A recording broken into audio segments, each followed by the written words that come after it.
Good day, good day. This is Jeffrey DeShawn, the Inspired Muse, with your Tuesday morning pep talk. This week's Tuesday morning pep talk is focused on joy, particularly in these difficult times. We're self-quarantine, we're dealing with a worldwide health pandemic. Things as we know it will be different. And so we're in a place of reflection, and there's the opportunity too to not just reflect on, the negative things and the crisis, but to also reflect on the opportunity to create positive things and positive vibes in our life. So when we move beyond this moment and point to what our new environment and flow of existence will be, that we're still equipped and ready to find joy. And so I wanted to share with you today one of my quick fire formulas for setting a path towards joy. And I start with this focus on obligations and responsibilities. And I start there because in my coaching, when I talk to folks, when joy comes up, this lack of joy, it often gets centered, boiling down to and centered around a lack of time for self, right? A lack of enjoyment in the things that we're doing because we're over obligated.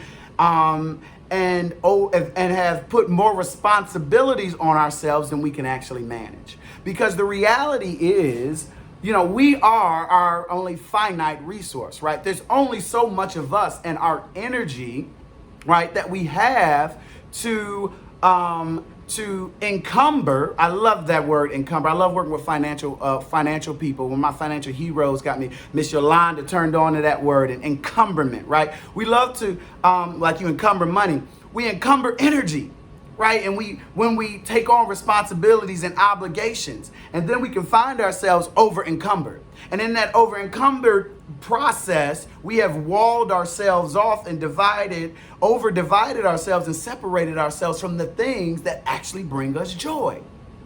And so I got a quick fire formula for you in this time of stillness and reflection to prepare to set the stage for continuing to find joy in this moment and what is to come. And it's simple.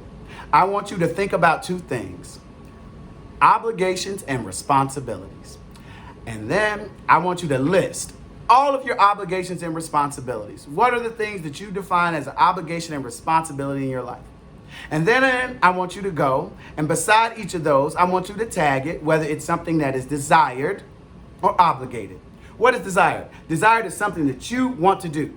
It's a responsibility or obligation that regardless of what is going on, somebody else says you are going to want to do it, right?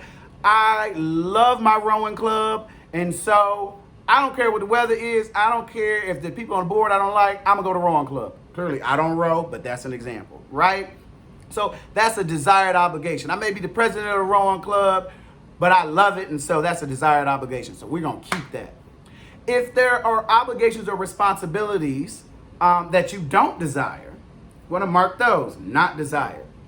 And then for those particular not desired, right, responsibilities and obligations, I want you to determine if it is something that is mandated and required per title, position, or role, right? If we're a parent, there are things that we got to do.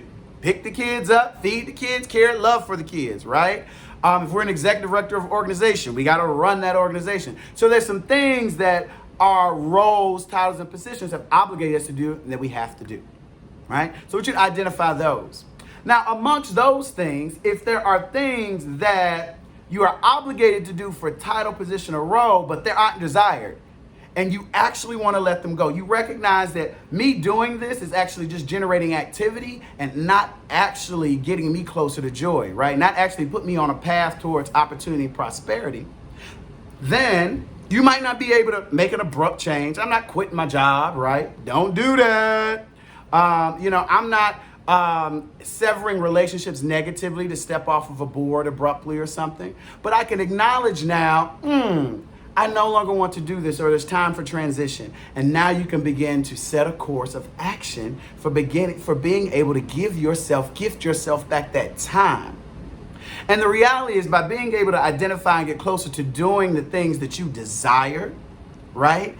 And being focused on the obligations and responsibilities that are required and necessary for your joy and you and yours survival, you are able to give yourself back time and energy that sets you on a clearer path towards joy. So join me in taking this moment. Let's take this opportunity of stillness and look at some of those obligations and responsibilities that, are not desired, that are not necessary for the successful administration of a role or function in our professional or personal lives. And then set a course to discard all the rest. And once you make that acknowledgement and set the plan, whoo, baby, as you know, all things are possible and nothing is out of reach. This is Jeffrey DeShawn, the Inspired Muse, with your Tuesday morning pep talk. Please follow me on my social media at the Inspired Muse, and you go forth and you have a wonderful day.